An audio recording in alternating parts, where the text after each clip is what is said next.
I had a moment this week where I realized that I'm not missing Los Angeles, but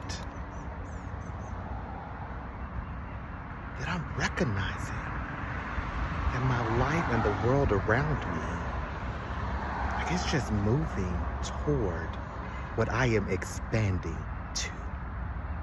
Ooh, okay, I'm gonna break that down. Y'all, come on, walk with me. This week definitely has been it's been a lot of reflecting, and it started with a song called "Never Been Better."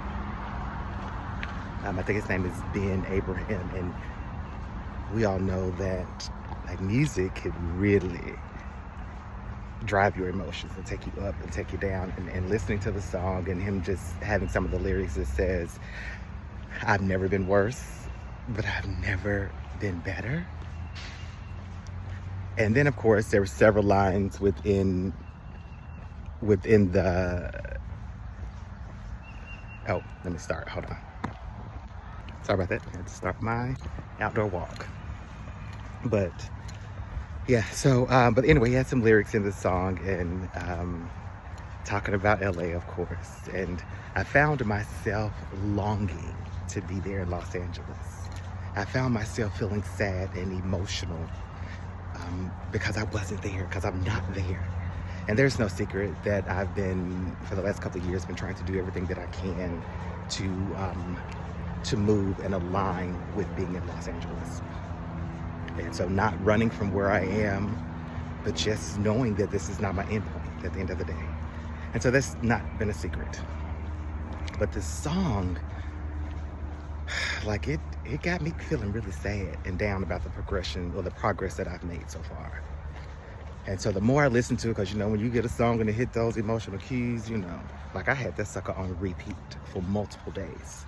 But the more that I was sitting there listening to it, the more I was recognizing that everything that's in my life, everything that I see, everything that I'm doing is simply aligning with the thoughts and the feelings, the emotional connection that I have with Los Angeles.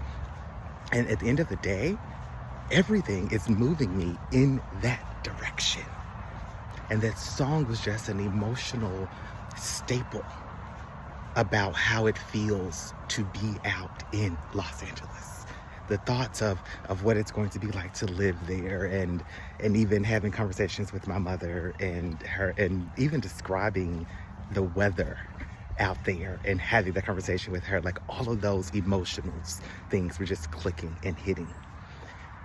But the more I was reflecting on that, the more it made me reflect on all of the things that I've accomplished, all of the things that I've done, the spaces that I'm in, that I'm allowed to be in. And one of those things, of course, is leadership. I absolutely love leadership.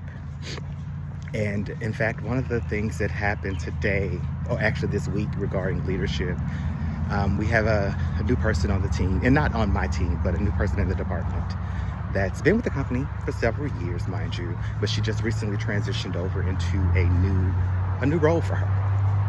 And she saw some things that were inconsistent, incorrect with my team specifically. And so she wanted to set time on my calendar to discuss them. She's not a leader. She's just merely another associate that is on the team, that's in the department. So I will be honest, when I first saw her meeting request and knew what it was about, I got defensive. Like the instant she sent it and told me what she wanted to talk about, I got defensive. That lasted for about 6 seconds. Because then I said, okay, has a different perspective, outside opinion. I'll at least listen. Let me hear what she has to say. But the more, so we joined the call. I ended up joining the call. But the more I listened to her speak about her thoughts and things that she wanted to change, the more I recognized that, like, what you're talking about now is superficial. Like, it really doesn't move the needle. And more importantly, you don't have all of the context because you're not one of the leaders on the team. And so that means I have to take what you say with a grain of salt. And so when I talk about the leadership aspect and the place that I am currently in my life, having that conversation with her, I could have left it a couple of different ways. I could have 100% knocked her out because my tongue is lethal. Ooh, professionally. Could have knocked her out, put her in a place. But at the end of the day, I know that leadership is so much more than just the politics of what's going on within your organization, within the corporate world. And so I wanted to make sure that when we finished that conversation, she understood that at the end of the day, this is my department. I run it how I wish, and I will move things around as I see fit. I don't want to 100% have you to leave. Yes, I don't want you to 100% leave this conversation without your dignity intact. But I have to make sure that I tell you in this moment that your feedback is not really welcomed. And I was able to do that for her. I listened, did not nod in agreement to anything that she said. It wasn't a blank stare. It was just more so of a, okay, your feedback has been heard. Quite literally is what I was saying to her. And I ended it by saying, okay, your feedback has been heard.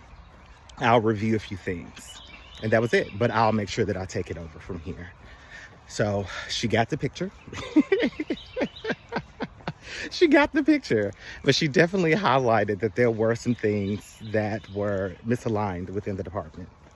And it's one thing to see that, to hear that, to feel that, and you know it as a leader. It is another thing when someone on your team is being negatively affected by that. And so later on this week as well, ironically, I had a one-on-one session with one of my employees, and she's been down, stressed for the last couple of weeks. And one of the main reasons that she kind of alluded to on the one-on-one session is because the department felt out of alignment. She was just like, this is just, it's chaos. She was like, I feel like the company is not all in alignment and moving into the same direction. I feel like our department are not all in alignment. And so when I heard this from her, like this one, it took me back. It struck a chord. It struck a nerve, because at the end of the day, she was right.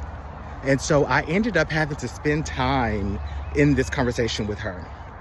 And again, this is where my leadership skills really, really jumps out, and I love to kind of explore them.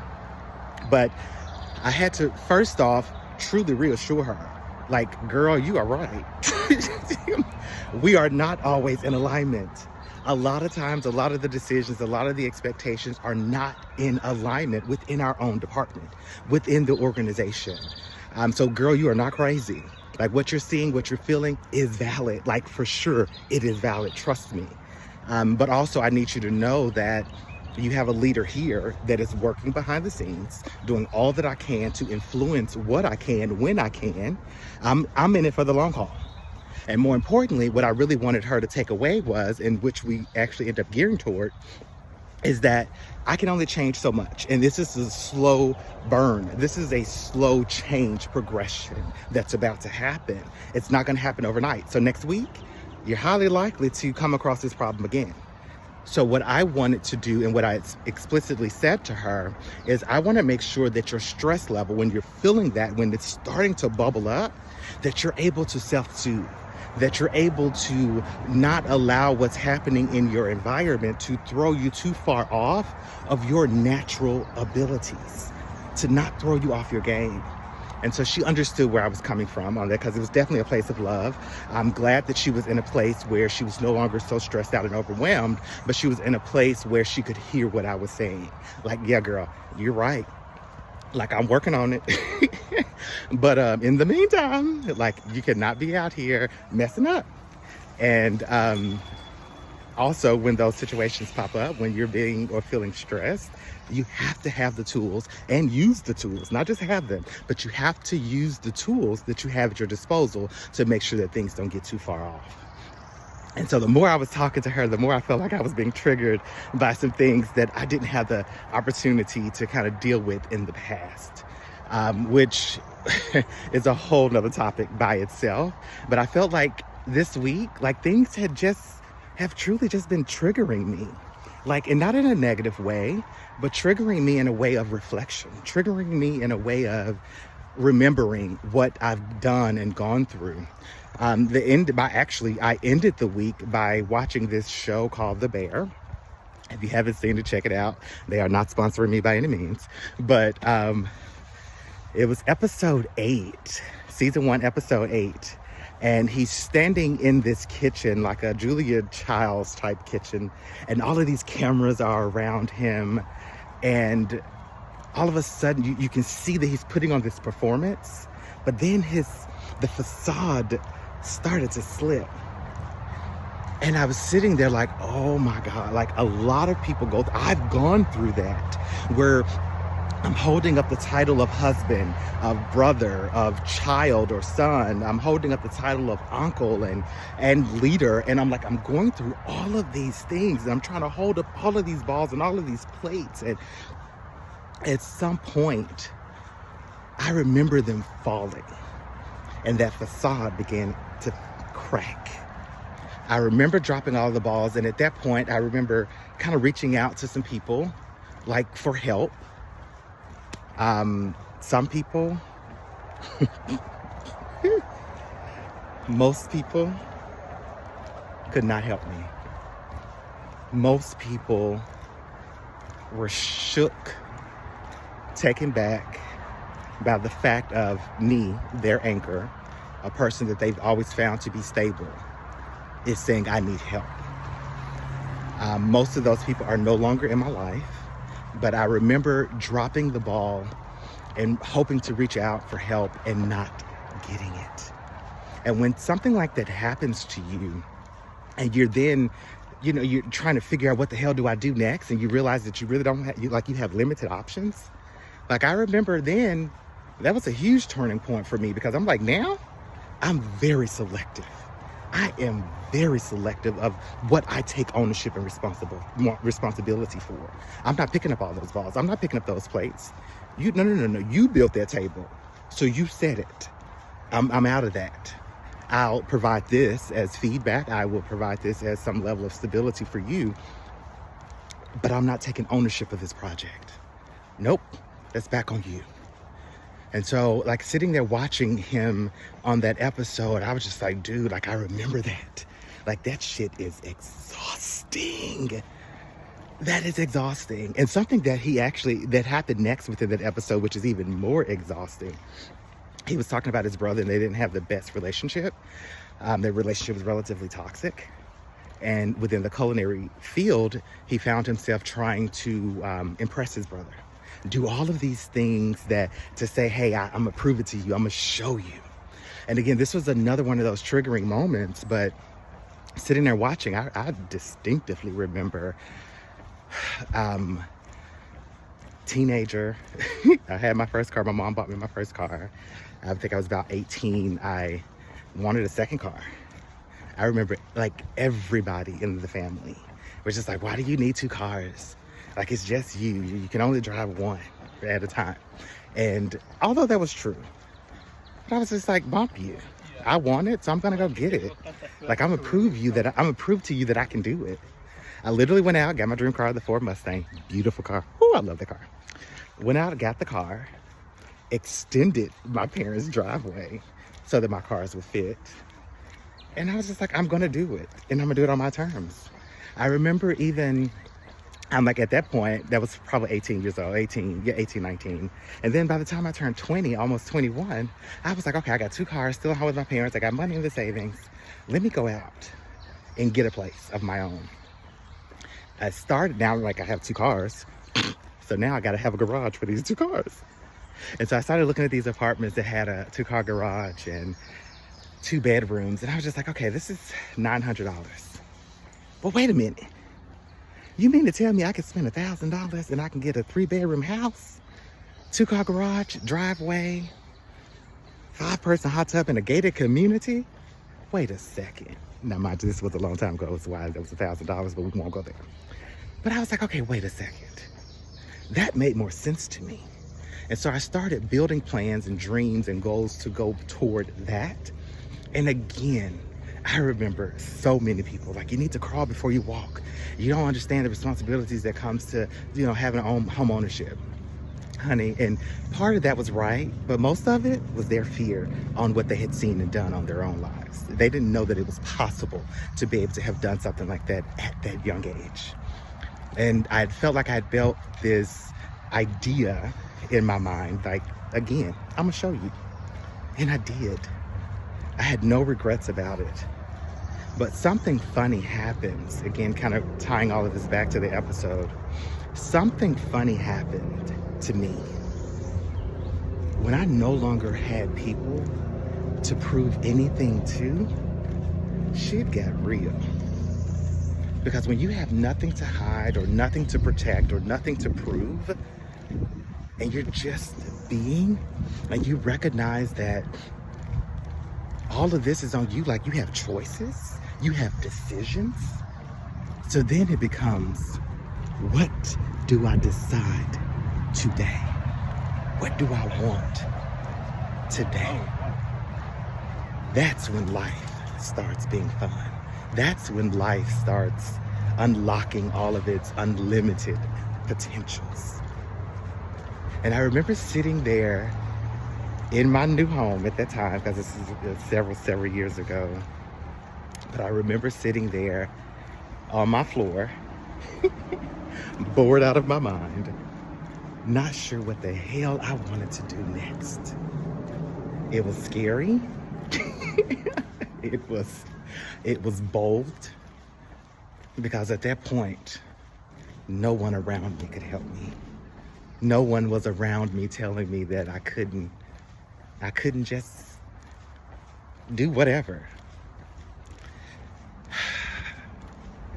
This week, if it has taught me anything, it is that the mere fact of we often build a life, that I built a life earlier on shaky grounds that was not sustainable with all of the mess that I thought was important. At the end of the day, I think that this week has taught me that when you are healing, when you start this positive journey, when you start being able to inspire yourself, and that healing journey is not about what triggers you. It's not about being able to control your environment. It's not about your family members or even those that depend on you heavily. It is not about that at all. Your healing journey, I believe, my healing journey, is quite literally so that I can get to enjoy joy. That's it. Life was meant to be lived. I know damn well mine is. So I'm gonna enjoy my walk. I hope you get a chance to get out and enjoy your life, because joy is well worth it. Okay, that's it. I'm done for the day. If anything, we all know that I too am still becoming. So I'm gonna see you right back here on the next one.